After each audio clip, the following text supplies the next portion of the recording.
Hey guys. All right. So I normally do my race recap as a post on Instagram, kind of breaking down the swim, bike, and run. I want to try something a little different this time around, and I want to do a video going over everything from the logistics to the course breakdown for 70.3 Dallas-Little Elm.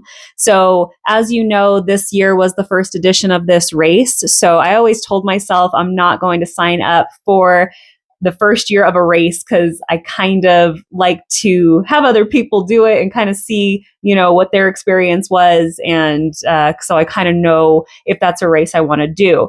But I ended up signing up for this one when it first had opened. And I know this one sold out pretty quickly. So again, I don't know if this one's going to sell out in its second year as quickly as it did the first. So if it's one that you're looking into, you might want to stay on top of registration and when that opens in case it does sell out quickly again. But like I said, in this video, I'm going to go over everything from logistics and where I flew in, where I stayed, how close everything was. And then I'm going to do a breakdown of the course itself and what I experienced through the day in case you have any questions for this race, if it's on your list for next year. So first off, where did I fly into? Dallas-Fort Worth. So for me, it was a quick, easy, straight flight there. So got there after delay at the airport a little bit. Then I rented a car and then took off to Little Elm. The drive from Dallas-Fort Worth Airport to my hotel in Little Elm was supposed to be around 35 minutes. But with the delay in the flight, by the time I got into Dallas, the GPS was telling me it was more like 45, 50 minutes. I think it ended up taking me around 50 minutes or around there to get from the car rental place to the hotel. Now, where did I stay? When I first looked into the logistics of the area and everything and how close everything was to the race site, there wasn't really a lot of options in regards to hotels. So the one I stayed at that I'm pretty sure is the closest one near that area to the race site to transition was the Elm. All right. So this is the hotel I stayed at, and I'll pop up a video here and kind of show you like how far it was from everything. So in this video, you can see that I am pointing to Tin Can Social. So this is where the awards ceremony happened. So it was literally like just a walk across to, not even across the street, it's in the same parking lot. So just hopped over there after the race for the awards ceremony and roll down. So that was very convenient being there. At that time, I guess it's under new management. It wasn't like officially open. And I guess for the Ironman event, it was kind of like a little opening for that. But of course, I think they're now officially back open under new management. That's what I understood from it. And then also in this video, I'll be pointing to right across in that same parking lot area is the lawn. So in the lawn that week, there was, I'll pop this up on there as well, there was a schedule of activities that were going on at the lawn. So for example, Friday night, when I got back after getting some dinner, there was like a 80s tribute band concert going on. So there was quite a few people out there, and, it was fun and everything. I think it lasted till around like 9 or so. And then Saturday morning, there was like yoga on the lawn and stuff like that. And I know that they had like a movie night out there as well. So it was a cute little area. The little water tower was right there, and then the lawn with the little dinosaurs.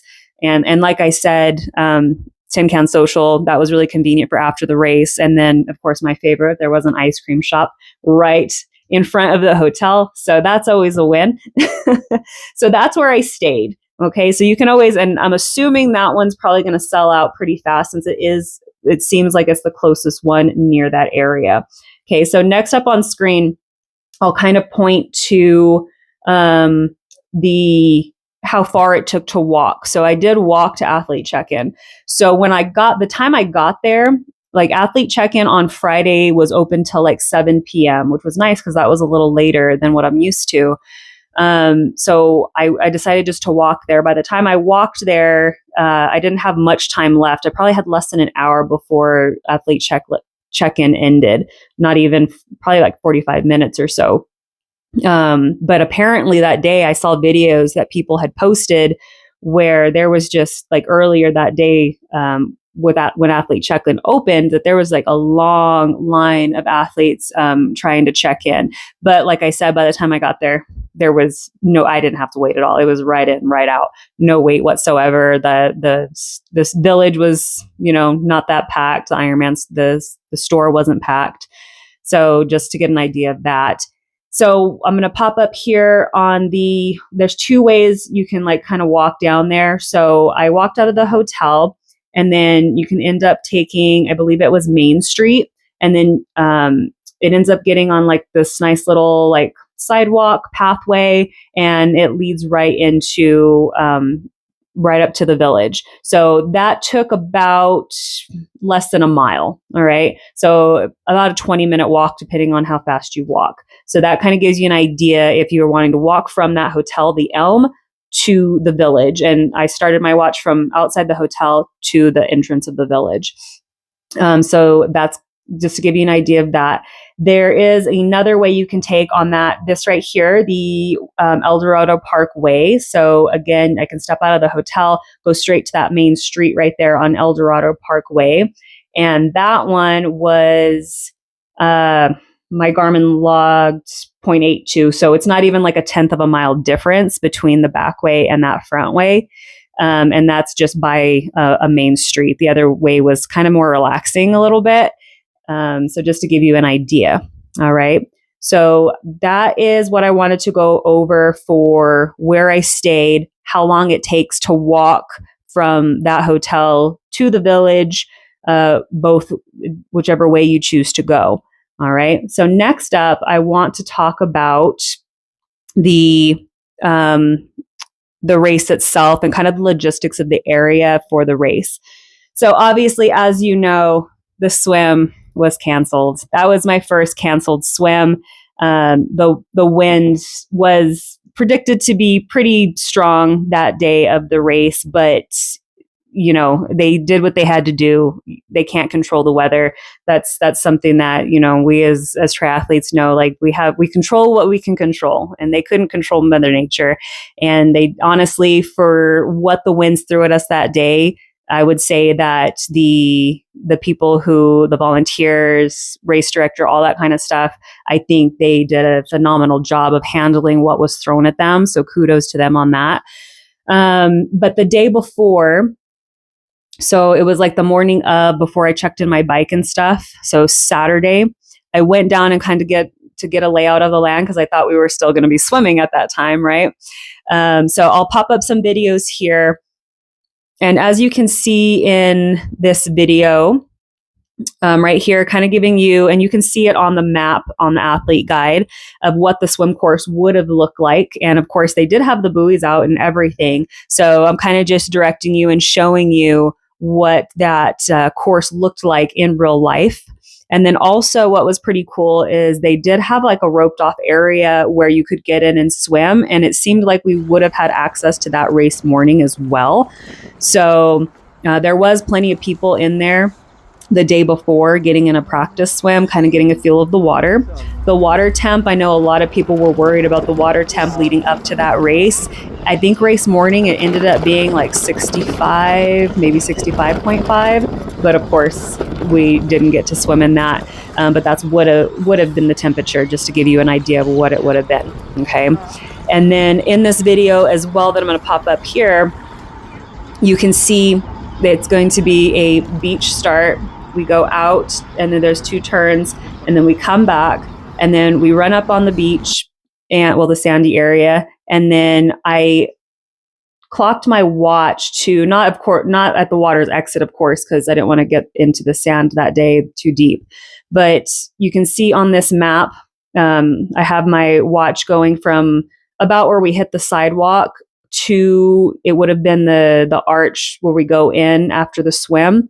So it was about just over a 1/10 of a mile. So depending on where you're racked in transition, probably like somewhere less than a quarter of a mile between like the swim exit all the way to bike out, just to give you a visual of how far that is. And in this video as well, you can see that there was a little spot that was going to be the wetsuit peelers. So they would have had those people there for us if we would have swam. All right. Give yourself, I don't know if they're going to have more porta potties next year. I mean, you guys know how it is.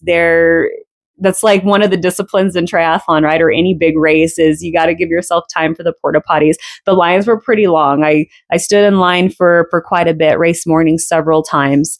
But that's just an idea of just give yourself time. There was actually some Women for Tri, like women's only porta potties, like I think they called it like no splash zone or something. The lines for those were just as long, and those were only in transition. And they opened those up like when we were getting ready to start the bike time trial. Next, I want to go over the bike. So what happened when they announced it was like maybe half an hour or so before transition closed. They announced that, for the safety of the athletes and volunteers and everyone, that they were going to cancel the swim. So of course, everyone's emotions are going different ways. Some people are like, yeah, the swim is canceled. And then other people are like, no. So, we go through those waves of emotions of triathletes. And then, what happened, they adjusted for the pros, they were going to go ahead and let them swim. It was something short, like 350 meters or so. But I was out of transition. And then they ended up closing transition because, the pros, when they started, they're going to end up swimming in and then biking out. So there was a split moment where I was like, oh my gosh, I need to get back into transition because all these other triathletes are in there, helmets on, almost ready to go because they were going to start the time trial bike at 8. And there was actually quite a few of us that were still outside transition. So we just hung out and waited by the swim in arch. And once the pros were all done, then they opened it back up so we could go. At that time, I was like, oh, I need to pee again. So I stood in line for the porta potty in transition. The lines were, again, super long. They were about to start at 8. They go by bib number, so lower bibs go first and then so on. And I had about 10 minutes and I was like, there's no way I'm going to make this. So about 5 minutes till 8 or around there, I was like, I'm just going to wait till the first aid station. So go up to my bike, get into my cycling shoes, put on my helmet. Pretty much a couple minutes later, it was ready to go. The volunteers were kind of leading my row out. I was number 360. I started around 8 o'clock. I think it was like 8:10 or around there. So at that time, winds were, and you can always correct me if I'm wrong, winds were going south, and they were sustained around 15 up to 16 on that time. I think it topped out at like 17 on here that I see by like 8:30 a.m. Gusts already were like 30 miles an hour for gusts. Okay. And that was just at, before 9 o'clock. Winds remained like south and then like south, southwest until later on in the day around, it got closer to like 1. And then it was like west,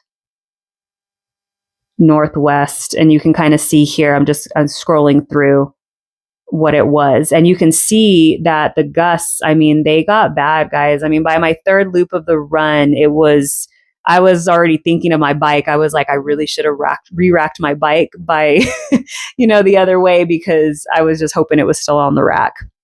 But you can see 30 miles an hour. Right here. So the gusts 314, like 48 miles an hour, 240. Right here at 155, there was gusts up to the 50 mile per hour. So those predictions were pretty much, spot on for that day. And then I'll pull up the map to kind of give you an idea. So when we started, it was actually a little chilly. I was like, man, I should have brought my arm warmers with me, which I had brought to the hotel.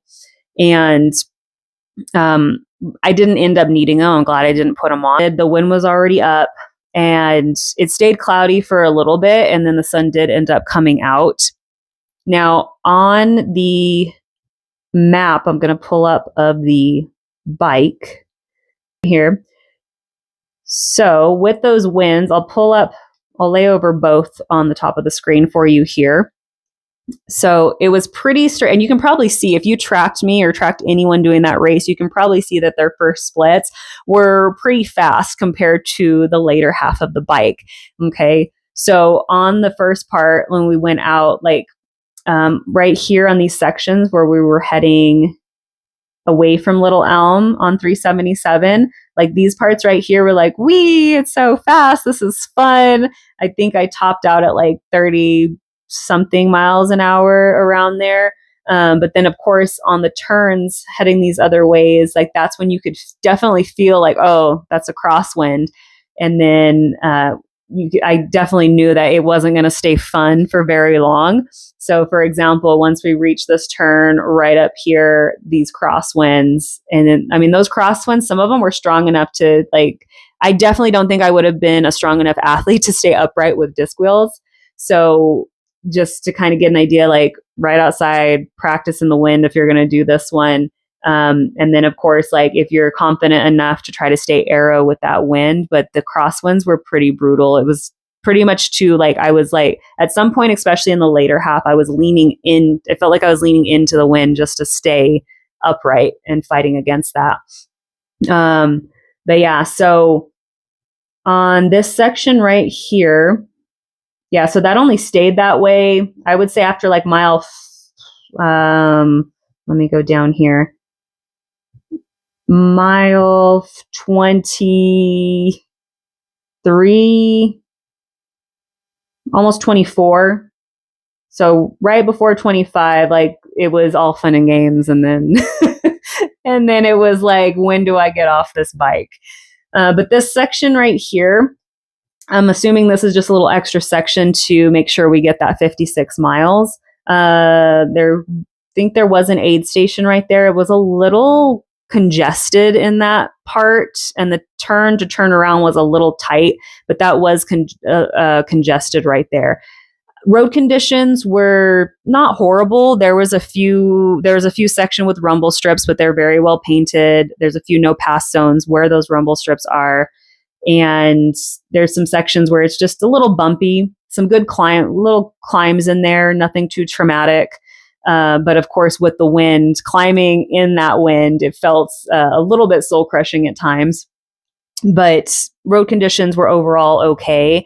It seemed like traffic was a little impacted by the race. But there was lots of officers out there, handling traffic and stuff like that. So I never really felt unsafe. It wasn't a completely closed course, but, there was definitely race support out there directing traffic and stuff. All right. So just to get an idea of that. And then, so yeah, I mean, eventually that was the story after mile like 24 on. It was crosswind, headwind, headwind, headwind. And, it was really strong gusts. And so by the time I came up on the finish to the bike, went to the dismount line, went and racked my bike, and off I went for the run. And it was pretty hot the first two loops. And then, like I said prior, like on my third loop, the wind was just like howling by then. Like it was some pretty strong gusts. And so I'm going to pull up the run course. So remember, the bike course was just one big loop. And definitely, wind or not, that's a good course for a triathlon bike. Road conditions, the hills aren't too crazy, so that one's definitely a tri bike compatible course. All right, and then on the run, I'll pull that up right here. I actually really liked this run because it was a 3 loop. So on those 3 loops, it just kept like, the time went faster. It was easier to pace it. The spectators, there was lots of spectators out there. Again, one thing I noticed is like some of the sections with some aid stations just like felt a little, it wasn't that the section was tiny. I think there was so many athletes out there. One, because, not having the swim and everything, I think it was a little bit more congested. And then being a 3-loop course, there was just more athletes on there. There was a few aid stations where it was definitely like, I want to grab this water, but then I don't want to move. I want to move out of people's way because people are running. So it just felt congested. So just be ready for that. Again, if the swim isn't canceled, I don't know if it would be spread out a little more. It's a 3-loop run. So I feel like it's just going to be congested no matter what. But the run itself, like there's some good, like little hills, but they feel like giant hills almost sometimes just because of the heat. Our legs were destroyed from the bike from the wind. So, they didn't feel like, some of them didn't feel super easy. It was none of them.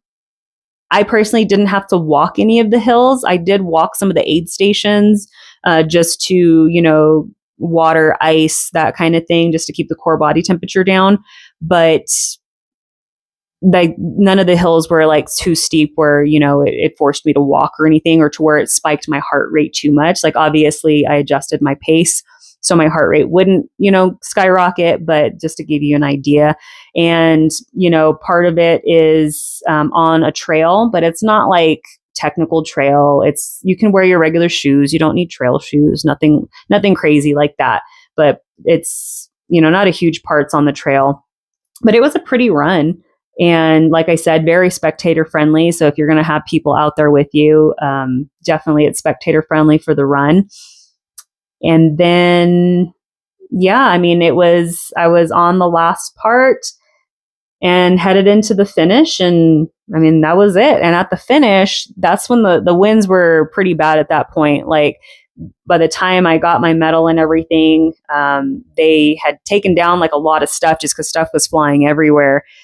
So, again, out of their control.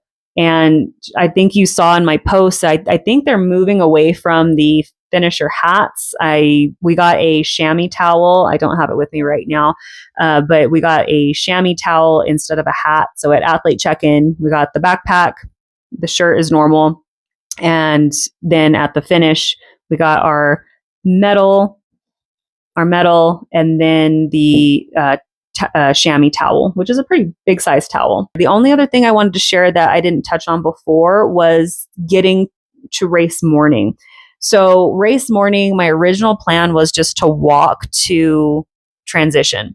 And I'm like one of those people, like my pump is my pump. Like I don't want to use any of the pumps that are on the side. So I wanted to take my pump with me, but then I was like, well, I don't want to have to walk a mile back to the hotel and just put my pump up and then walk all the way back. But I was going to go ahead and just like kind of wing it and see.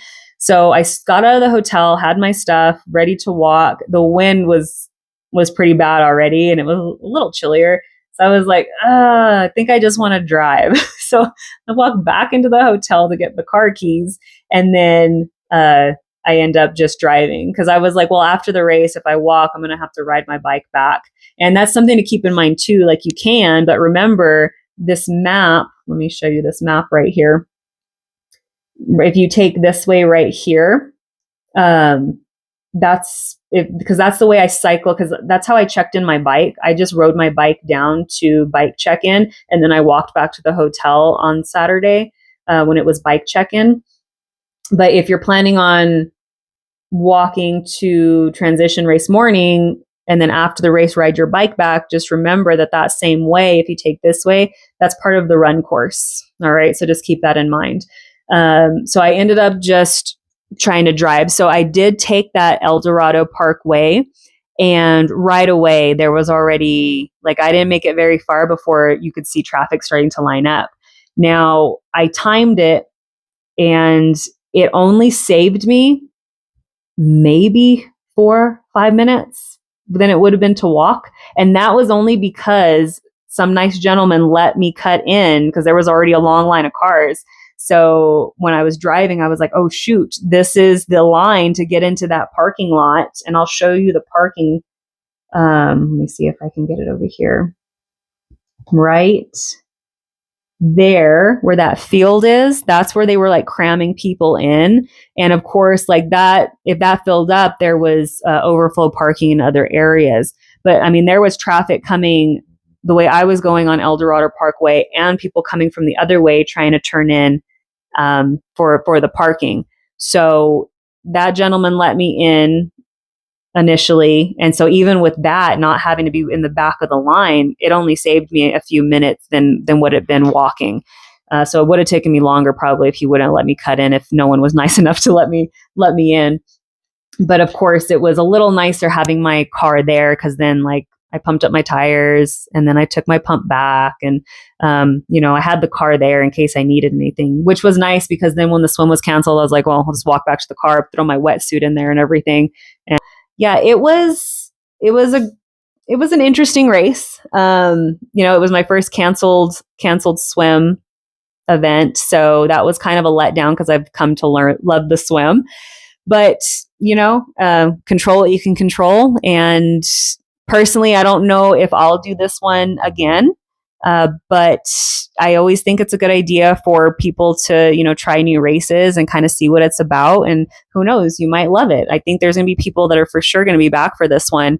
So if you have any additional questions, or if you did this race and have anything that you want to add to this, feel free to leave it in the comments below, and let's just kind of have a conversation about 70.3 Dallas-Little Elm, and let me know, do you think you're going to do it next year, or if you have any additional questions.